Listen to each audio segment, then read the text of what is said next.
Un jour, j'étais en route pour les ailes où se trouvent les détenus et j'ai croisé un membre de la direction qui venait en sens opposé et qui attendait l'ouverture d'une porte électrique grillagée. Donc on pouvait se voir au travers.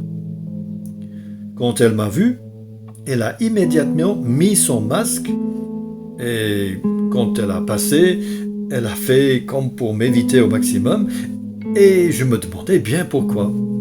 Parce que selon la consigne, les membres du personnel ne mettent pas de masque pour parler entre eux, mais seulement quand ils sont en présence des détenus, pour leur protection.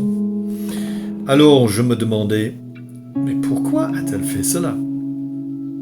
Puis je me suis souvenu que l'un de mes collègues aumôniers avait attrapé la maladie et avait été hospitalisé. Il est sorti d'affaire maintenant, Dieu merci. Et que sans doute cette directrice pensait que j'aurais eu contact avec lui et elle avait peur que je risquais d'être contagieux moi aussi. Cela m'a rappelé combien les gens peuvent avoir peur de la mort aujourd'hui. Quel privilège que nous avons en tant que chrétiens de savoir que nous avons fait la paix avec Dieu, que nos péchés sont pardonnés et que nous n'avons plus besoin d'avoir peur de la mort. Une journaliste posait hier cette question dans la récente conférence de presse du gouvernement. On nous parle de ce constat qu'être séparé de ce qu'on aime est devenu vraiment insupportable et que quand même pouvoir enfin se rapprocher de ceux qu'on aime forcément nous fait moins peur que se rapprocher des gens dans les magasins ou les transports en commun, des gens qu'on ne connaît pas et qui pourraient nous transmettre le virus. Forcément, voilà, on y est. On ne finira donc jamais d'avoir peur de l'autre, l'autre croisé non par choix mais par erreur ou par accident, l'autre qui représente tout ce qu'on ne connaît pas.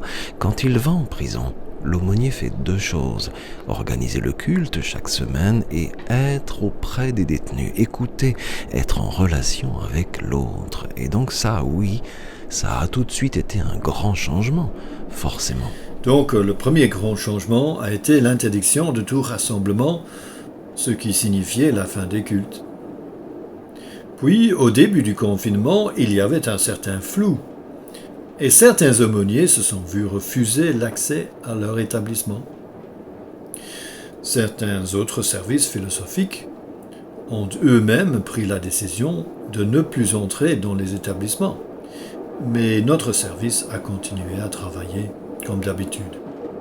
Lors de mes visites, j'ai constaté une plus grande ouverture d'esprit de la part des détenus et même des membres du personnel qui démontraient sans doute une certaine peur qu'engendrait la pandémie. Du genre, qui sera le prochain à attraper la maladie? Et si c'était moi ou un membre de ma famille? Et alors on a pu parler des grandes questions de la vie qui sont normalement évitées. C'était comme si le volume d'un appareil de musique qui empêchait de réfléchir avait été baissé, permettant aux gens de réfléchir à certaines questions, peut-être pour la première fois dans leur vie. Donc, curieusement, cette pandémie a permis la création d'un espace de réflexion aux choses spirituelles.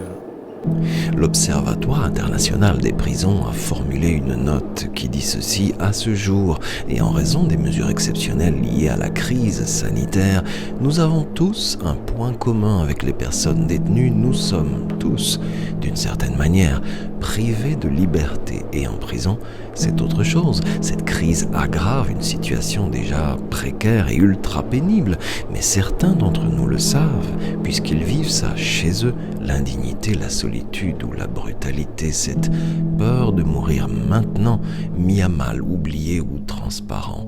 Ce qui nous ramène à l'humilité et à la reconnaissance en cette saison particulièrement. Il y a nous, mais il y a aussi les autres, selon Hall.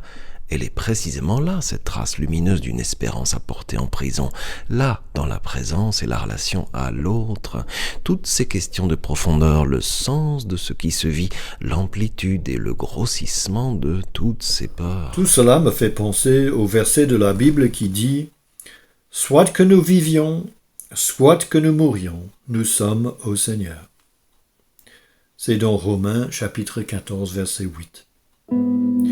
Nous n'avons pas à vivre dans les inquiétudes ou dans la peur. Oui, on va tous mourir un jour, pour cause d'accident ou de cause naturelle, ou peut-être encore de ce coronavirus. Mais ce n'est pas là l'important. Ce qui importe, c'est d'avoir fait la paix avec Dieu, d'être au Seigneur et de lui appartenir.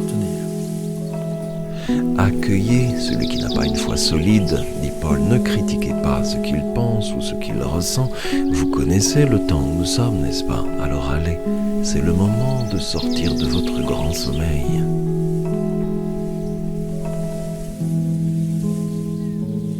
Attention, la Bible peut faire gravement du bien à la santé. Elle ne contient ni diluants, ni agents toxiques, ni substances allergènes.